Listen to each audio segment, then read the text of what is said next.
Todos estos días que hemos visto, todos estos días hemos visto cómo dominar las emociones. Primero que todo, ¿qué se necesita? Se necesita reconocer dónde se está. No sé si ustedes se acuerden de los alcohólicos anónimos. Los alcohólicos anónimos tienen una característica. ¿Cuál?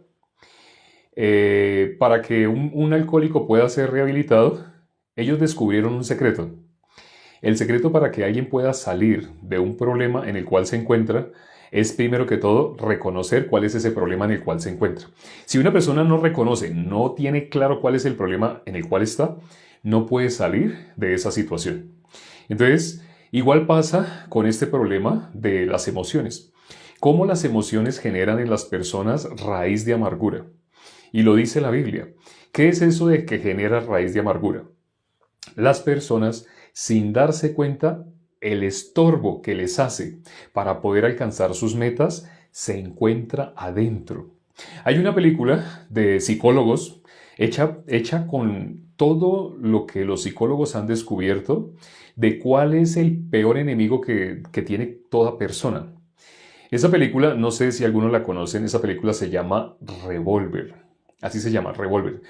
Tiene actores de talla mundial. Uno de los actores principales es Jason Statham. No sé si sepan quién es Jason Statham.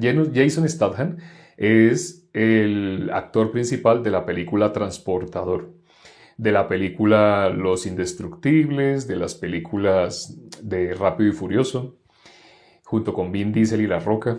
Ese actor actúa en esa película. Los científicos, lo más que han descubierto de dónde se encuentra el enemigo de nosotros, se encuentra adentro. Incluso al final de esa película salen todos, y sale el título que tiene, todos son doctores.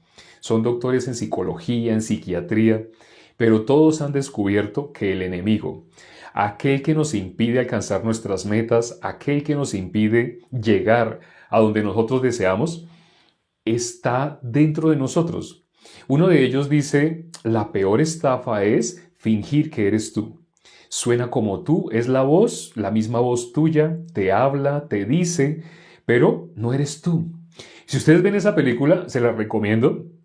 Esa película es el resultado de la investigación de lo más grande a lo que ha llegado la psicología, está retratado en esa película. Se llama Revolver. Es muy fácil el nombre, ¿no? Pistola es la que es automática, pero revólver, ustedes veían los vaqueros.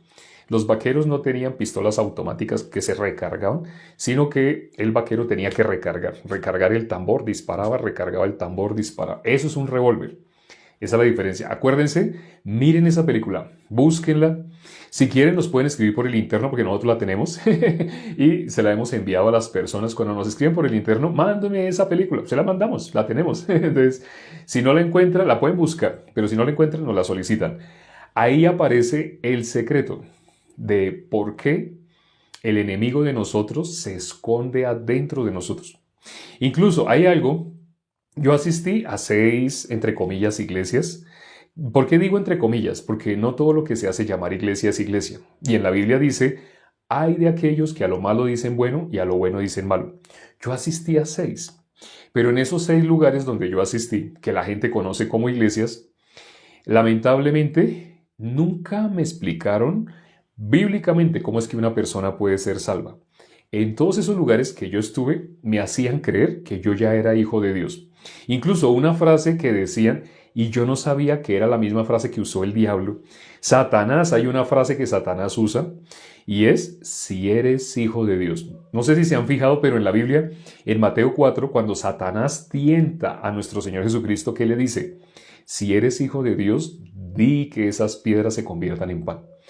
¿Quién dice si eres hijo de Dios? ¿Quién pone esa pregunta?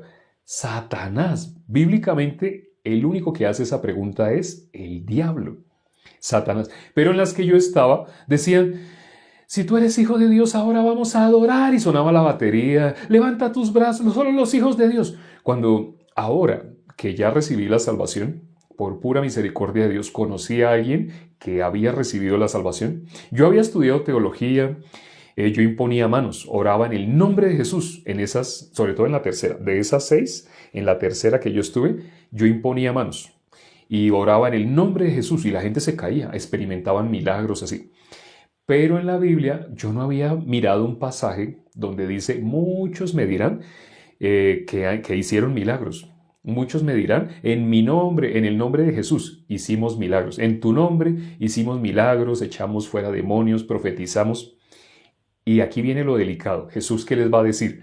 Apartaos de mí, hacedores de maldad, nunca los conocí.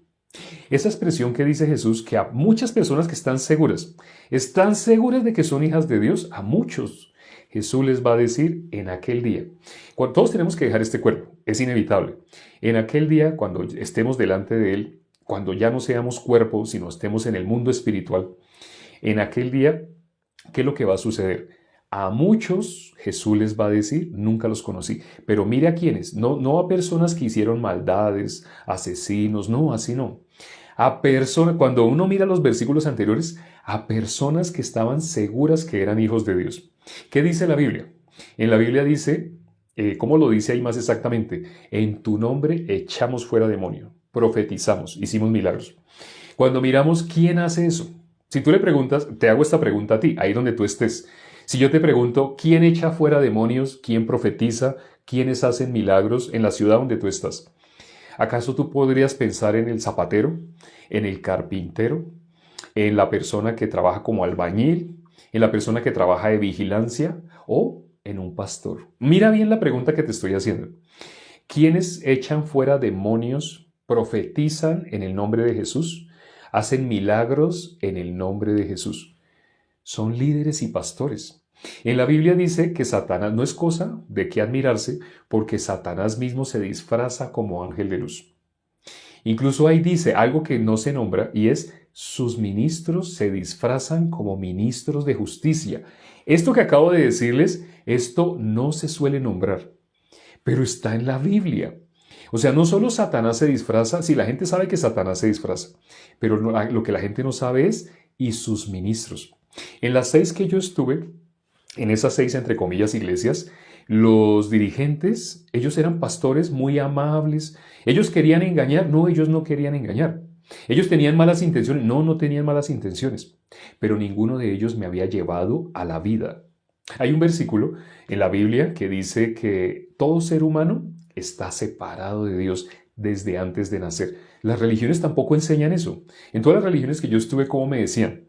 Que ya era hijo de Dios, pero ¿cómo lo decían? Igual que Satanás. Si tú eres hijo de Dios, ahí donde vas a estar, levanta tus brazos. Si tú eres hijo de Dios, vamos a adorar, porque aquí únicamente los hijos de Dios. Así, cuando las personas se expresan y repiten, hijo de Dios, hijo. Las personas, cuando uno les pregunta, ¿usted es hijo de Dios o hijo del diablo? La gente se sorprende y dice, ¿yo cómo voy a decir que soy hijo del diablo?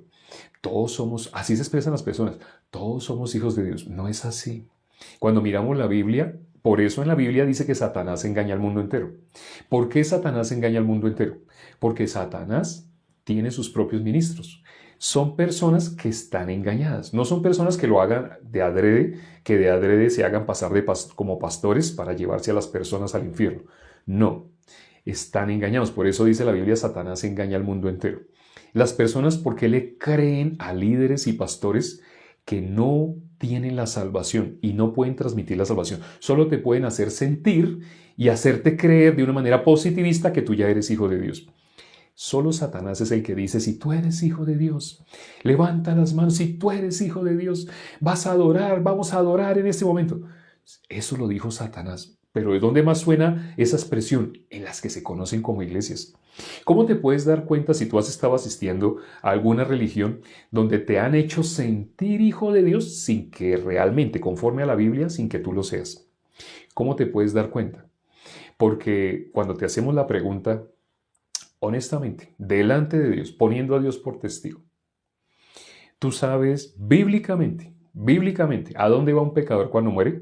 Hay personas que me han contestado, bueno, yo la Biblia nunca la he leído. Y les digo, no es necesario que la hayas leído porque la Biblia dice que Dios escribió su ley en nuestras mentes, en nuestros corazones. Así dice la Biblia. Cuando le digo a las personas así, se quedan pensando y me dan la respuesta. Si yo te digo a ti, ¿a dónde va un pecador cuando muere? Tú sabes la respuesta. Tú sabes, según la Biblia, aunque nunca haya leído la Biblia, sabes a dónde va un pecador cuando muere. Y después te haría la siguiente pregunta. ¿Tú eres o no eres pecador? poniendo a Dios por testigo sin exagerar, dime la verdad, ¿eres o no eres pecador? Aquí viene lo más sorprendente. Todo al que le he preguntado si sabe a dónde va un pecador cuando muere, la gente sabe, va al infierno. Jesús, ¿cómo lo llama? Al castigo eterno. Jesús lo llama así. Bueno, en Mateo capítulo 5, 6 y 7, ciertamente Jesús nombra infierno, infierno, infierno. Mejor es que te sea cortada una mano que todo tu cuerpo sea echado al infierno. Mejor es que se te quiten los ojos a que todo tu cuerpo sea echado al infierno. Jesús habla el infierno, pero también Jesús lo llama el castigo eterno. En Mateo 25, 46, Jesús habla de los justos, porque bíblicamente los hijos de Dios son justos, y habla de los pecadores. ¿Qué dice de los pecadores? Irán al castigo eterno. Eso no lo dicen en las que se conocen como iglesias. Por eso Jesús va a decir a muchos que están seguros de ser cristianos y que se identifican como cristianos, Jesús les va a decir, nunca los conocí. Pongamos un ejemplo práctico. Digamos que tú vas a la casa presidencial. Bueno, pongámosle que yo voy, así como estoy vestido, con corbata, con traje, creo que se llama terno, en algunos países eterno, en otros con traje, pero voy vestido así, como elegante. Y voy y digo, con permiso, yo vengo a visitar a mi amigo el presidente. Porque yo digo que soy amigo del presidente, ¿me dejan entrar? Así yo vaya con la ropa más fina, más costosa, así tenga un letrero aquí que diga doctor, no me van a dejar entrar a hablar con el presidente porque yo digo que lo conozco. Ahora, si estando ahí en el despacho, en la recepción, hay cámaras y el presidente, desde su recámara secreta donde él se encuentra, él tiene las pantallas donde puede ver y le preguntan, hay una persona aquí en recepción que dice que lo conoce. Si él cuando mira las cámaras dice, ah, sí, él es Matusalén, él es amigo mío, yo lo conozco. Si el presidente se expresa así, me dejan entrar. Si el presidente dice que me conoce, si el presidente dice que me conoce, me dejan entrar. No si yo digo que lo conozco. Pasa lo mismo. Jesús dijo, en aquel día muchos me dirán, yo hice esto en tu nombre, yo hice esto en tu nombre hice. ¿Y Jesús qué va a decir? Apartaos de mí, hacedores de maldad, nunca los conocí. Aquí viene lo más delicado. ¿Por qué Jesús le va a decir, nunca conocí a personas que toda su vida ellos se dedicaron a hacer cosas que a ellos los hacía sentir cristianos? Por ejemplo, en mi caso, cuando yo estuve en esas 6, que no eran iglesias delante de Dios, en la Biblia dice, hay de aquellos que a lo malo dicen bueno y a lo bueno dicen malo. Ahora que recibí la salvación, sé que esos lugares no son iglesia. Donde yo le dijera iglesia a algo que no es iglesia, ¡ay de mí! ¿Cómo yo voy a llamar iglesia a algo que no es iglesia? Por eso les digo mucho, entre comillas, iglesias. No eran, delante de Dios no eran iglesias. Cuando recibí la salvación, supe, esos lugares que yo llamé iglesia no eran iglesia. Entonces, en el momento que recibí la salvación, lo primero que hice al recibir la salvación fue querer que todos mis familiares, amigos, también recibieran la salvación. Pero cuando les conté lo que yo había recibido, ellos no lo pudieron recibir. No lo pudieron recibir. Se hicieron impermeables. Yo no sabía que lo que yo había recibido era por pura misericordia de Dios. Yo no sabía, yo pensé que era como si yo hubiera recibido un conocimiento, pero no. Lo que yo había recibido era algo que solo se puede recibir por la misericordia de Dios. Y bueno, ciertamente hoy, siendo el último día, les voy a contar qué es eso que yo recibí que me hizo olvidar todo mi pasado. Hablamos ayer de José. José, él pudo olvidar todo lo que le había pasado. Lo que genera una raíz de amargura, lo que hace que una persona sea arrastrada por sus emociones, es que la persona no olvida. La persona se queda con eso en su corazón, se queda con odio, con queja, con resentimiento. Y si va a hablar de esa persona que tanto odia, no puede hablar pacíficamente, porque guarda rencor. Muchas parejas, por la relación sentimental, cuando uno de los dos le es infiel, le genera un dolor y una herida tan grande que esa persona, pueden pasar 10, 20 años, le salen canas, ya está a punto de morir, ya está a punto de morir y todavía sigue sintiendo odio. Incluso aunque su pareja haya muerto en un accidente, una enfermedad, pero esa persona que ya está a punto de morir de anciano sigue con esa raíz de amargura. Ustedes notan cómo las personas que tienen una raíz de amargura se expresan. Con cuánto dolor, con cuánto pesar, como hubieran querido devolver el tiempo atrás. Una vez hicimos un seminario bíblico y se llamaba así: si tú pudieras volver el tiempo atrás, ¿qué cosa cambiarías de tu pasado? Ustedes vieran la cantidad de respuesta que obtuvimos. Cuando le decíamos a las personas, y personalmente nosotros hacíamos encuesta, le dábamos la invitación y le decíamos: ¿tú sabes una canción? Y les voy a cantar esa canción, una canción de Diego Verdaguer, que sonó en alguna época, sonaba mucho. Estoy hablando como los 90, 80, algo así. En los 80 yo era niño, en los 90 ya adolescente, así. Entonces, ¿qué canción me recuerda? ¿Qué me recuerda esta canción? Esa canción que dice: miren si en esta vida tuvieras otra oportunidad, mire si se pudiera con experiencia recomenzar. ¿Usted qué haría? Parararán. ¿Usted qué haría? Tarararán. Así dice. Habla de volver el tiempo atrás. Si tú pudieras, y te hago esta pregunta, reflexiona sobre esta pregunta que te voy a hacer. Si tú pudieras volver en el tiempo atrás para cambiar algo, algo que tú sientes que te ha hecho daño, que tú sientes que te ha sido un obstáculo para poder avanzar. Tú has tenido tus metas, tú has querido alcanzar tus objetivos, has querido, pero tú sientes que hay algo que te ha frenado, te ha estancado. Precisamente en la invitación que hicimos para este seminario que se llama Domina tus emociones, algo que pusimos como una de las preguntas es: ¿sientes que algo te ha sido obstáculo? ¿Sientes que algo te ha frenado para poder alcanzar tus metas? Todo el mundo ha tenido ese obstáculo. Sea como sea, en muchas personas es emocional, me refiero de pareja, en todos lados es emocional. Para que sea una herida de corazón, es emocional.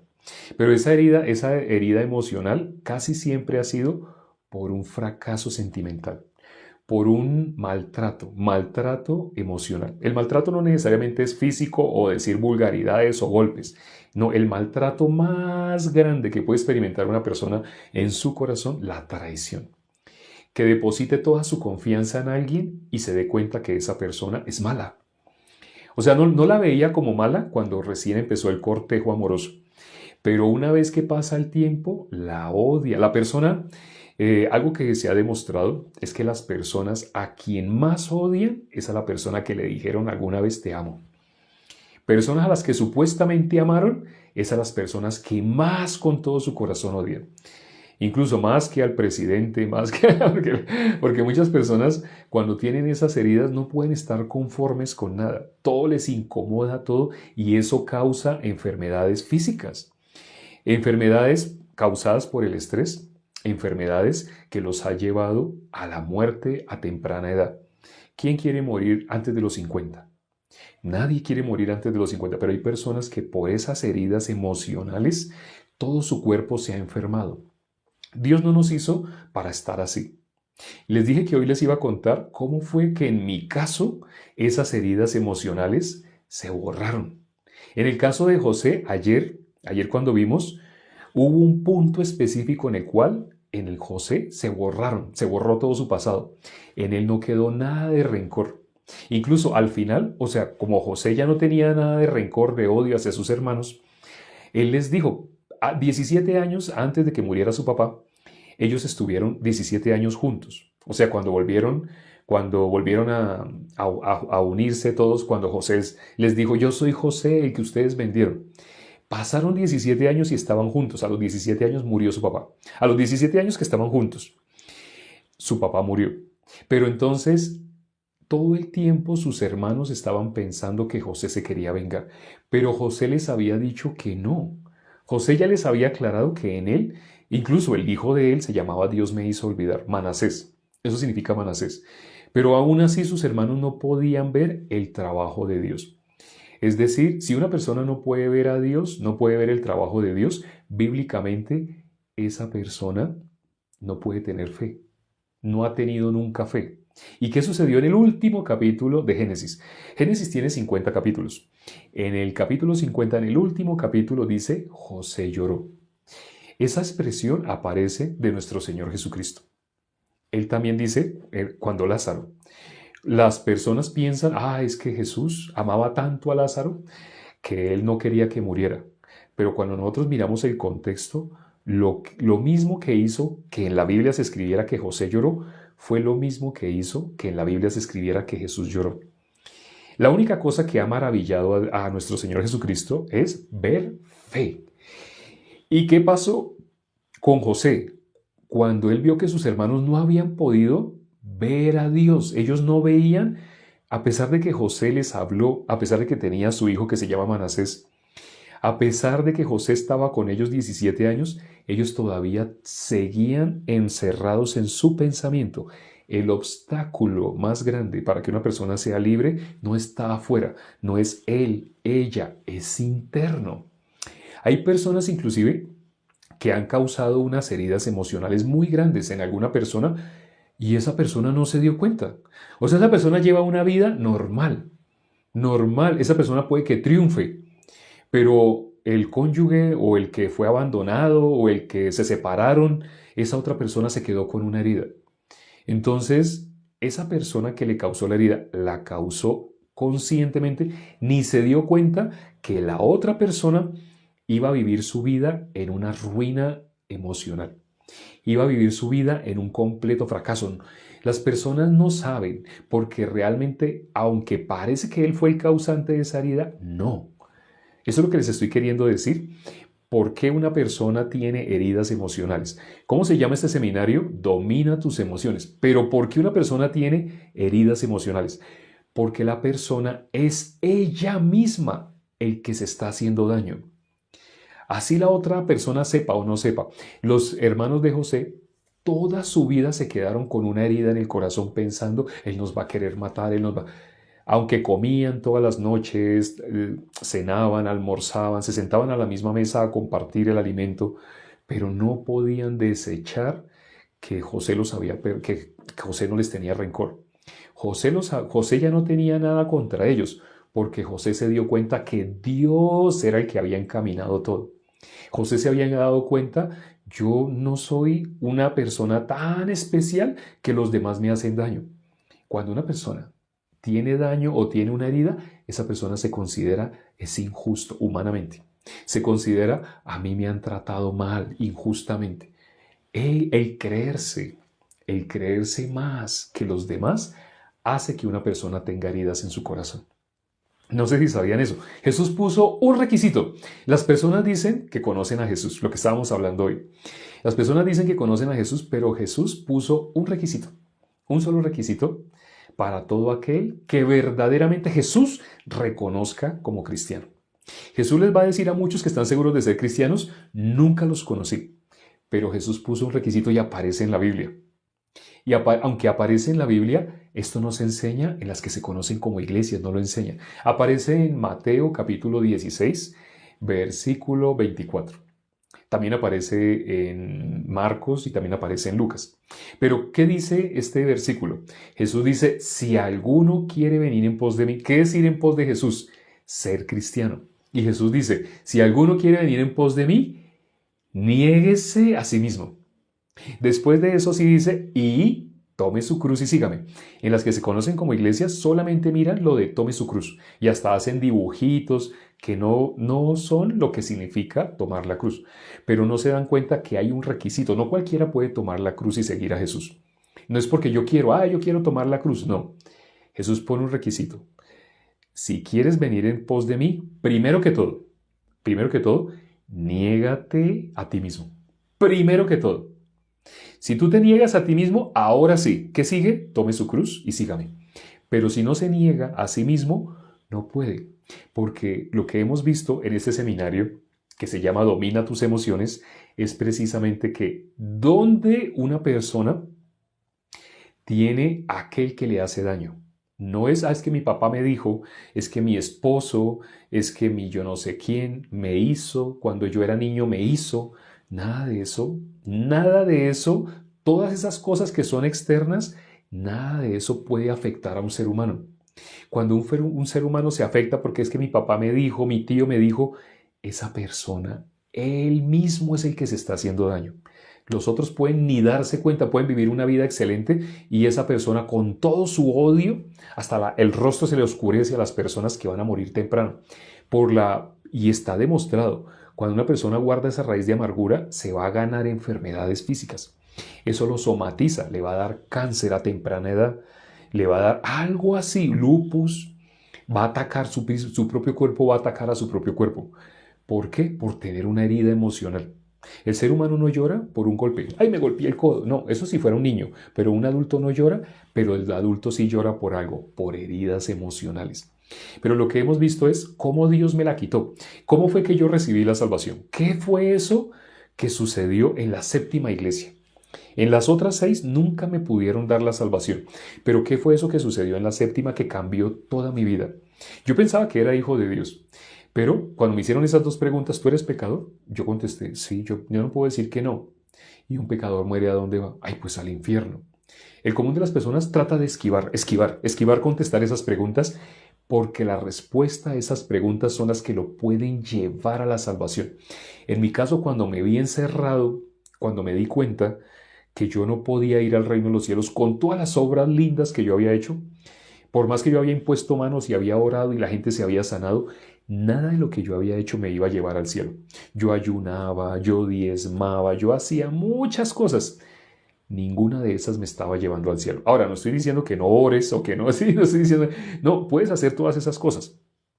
Pero lo más importante es que tu alma verdaderamente sea salva. Lo que me dio a mí la salvación aparece realmente fue a través de Génesis capítulo 5. Pero hay muchos versículos que resumen y se los voy a resumir en uno. Vamos a mirar Hechos, capítulo... Si tienen Biblias, les aconsejo que miren este versículo que vamos a mirar. Hechos, capítulo 26, versículo 18. Ahí dice, para que abra sus ojos. ¿Qué significa? El ser humano en modo natural es ciego. Por eso dice, para que abra sus ojos. Para que se conviertan de las tinieblas a la luz. De la potestad de Satanás a Dios, para que reciban por la fe que es en mí, en Jesús, perdón de pecados. Entonces, den cuenta que hemos nombrado en esta columna, aquí estoy graficando como si fuera una columna, entonces aquí es de la potestad de las tinieblas a la luz, de la potestad de Satanás a Dios. Aquí está la columna de Dios y aquí la de Satanás. Entonces, a la izquierda la de Satanás, a la derecha la de Dios, para que se conviertan de las tinieblas a la luz, de la potestad de Satanás a Dios, para que reciban por la fe que es en mí perdón de pecados. ¿Dónde va el perdón de pecados? Va acá en la columna de Dios. El que reciba perdón de pecados, el que logre recibir perdón de pecados, esa persona se salió de esta columna. Algo que no enseñan en las que se conocen como iglesias es que todo el mundo, quiera o no quiera, nació en esta columna, en la columna de Satanás. Eso lo dice la Biblia. Dice, por cuanto todos pecaron, están destituidos de la gloria de Dios. La columna de acá es la columna de Dios. Y la columna de acá, la columna del diablo, de Satanás. Bíblicamente, todo el mundo, por haber sido pecador, está separado de Dios. ¿Y desde cuándo? Algunas personas piensan, bueno, es que yo me convertí en pecador cuando dije una mentira. Así no es. Bíblicamente, las personas se convirtieron en pecadoras desde Adán. Eso lo dice Romanos capítulo 5, versículo 12. Si tú le preguntas a una persona que nunca ha leído la Biblia, ¿tú por qué eres pecador? Ay, porque yo dije una mentirita. Así se expresa por ignorancia. Pero cuando tú lees la Biblia, no fue cuando tú dijiste una mentirita a los 5 o 6 años, no. No es cuando tú te acuerdes que eres pecador, no. Bíblicamente, desde antes de nacer, lo dijo el rey David. En la Biblia dice que David es varón conforme al corazón de Dios. Y él dice desde cuándo el hombre estaba separado de Dios. No porque tú dijiste una mentirita, no. Tú ya antes de que tú tuvieras conciencia, antes de que aprendieras a hablar, cuando eras un bebé de brazos, ya estabas destituido de la gloria de Dios. Esto no lo enseñan. En las iglesias, ¿qué enseñan? Lo opuesto. En las que se conocen como iglesias, enseñan lo opuesto. ¿Qué enseñan? No, desde cuando 5, 6, 7 años, cuando tú te acuerdes alguna maldad que hiciste, ahí te comen. No, no es porque tú te acuerdes. No es porque tú hayas experimentado. Sin tú haber experimentado, la Biblia dice, desde antes de nacer, desde el momento que fuimos engendrados, ya estábamos separados de Dios, en la columna del diablo. Esto no me lo habían enseñado en las que yo conocía como iglesias. Desde la base me decían que yo ya era hijo de Dios. Van a levantar las manos los hijos de Dios. Un grito de júbilo. Los hijos de Dios. Así se expresaban. Y todo el mundo grita y todo. Pero todo el mundo se está lavando el cerebro. Soy hijo de Dios, soy hijo de Dios. Pero cuando miran la Biblia no cumplen. Siguen siendo del diablo, no cumplen. ¿Qué dice ese versículo? Para que reciban por la fe que es en mí perdón de pecado. ¿Qué es lo que hace que una persona esté en la columna de Satanás? El hecho de ser pecador. Mientras una persona sea pecadora, está en la columna de Satanás. Algunas personas pensarán, pero es que todos somos pecadores. ¿Quién piensa? Todos somos pecadores. Las personas que piensan que son pecadores porque dicen una mentirita. Es que como, ¿quién no va a codiciar? ¿Quién no va a mentir? Estás nombrando la ley. Las personas que nombran la ley bíblicamente están bajo maldición. Eso dice la palabra de Dios. Bueno, ya terminamos nuestro seminario bíblico. Espero, si tienes preguntas, si tú quieres saber cómo hago para pasar entonces, para recibir ese perdón de pecados. ¿Cómo hago para recibir ese perdón de pecados? Tenemos material, muchos videos en YouTube donde te podemos explicar, te lo podemos referenciar, te los enviamos para que tú mismo verifiques bíblicamente cómo una persona puede pasar de esta columna a esta. Yo pasé, en mi caso fueron 7 meses. No pretendo que tú pases ahora con 2, 3 palabras, un chasquido, arrodíllate, haz una oración. No por algo que tú hagas es que pasas de esta columna a esta. Es única y exclusivamente si tú puedes creer lo que está escrito en la palabra. Nosotros te podemos guiar a que tú conozcas lo que está escrito en la palabra para que recibas el perdón de los pecados. Pero necesitas botar todo lo que has creído de que es pecado, que es amor, que es justicia, cómo ser hijo de Dios. Si tú botas todo tu pensamiento, puedes recibir. Y ya para finalizar este seminario, Domina tus emociones, el título que tiene este seminario, espero que hayas podido experimentar un cambio en tu corazón. Si todavía te hace falta, no importa, te puedes comunicar con nosotros. Si tú tienes, muy probablemente recibiste un volante, una invitación donde está mi WhatsApp, escríbeme directamente y te enviamos los videos que sean necesarios. Hacemos un seguimiento de qué necesitas escuchar, qué necesitas cambiar de lo que has creído a lo que es verdaderamente. Y para terminar el seminario, vamos a orar. Padre, gracias por este tiempo que nos permites para considerar tu palabra.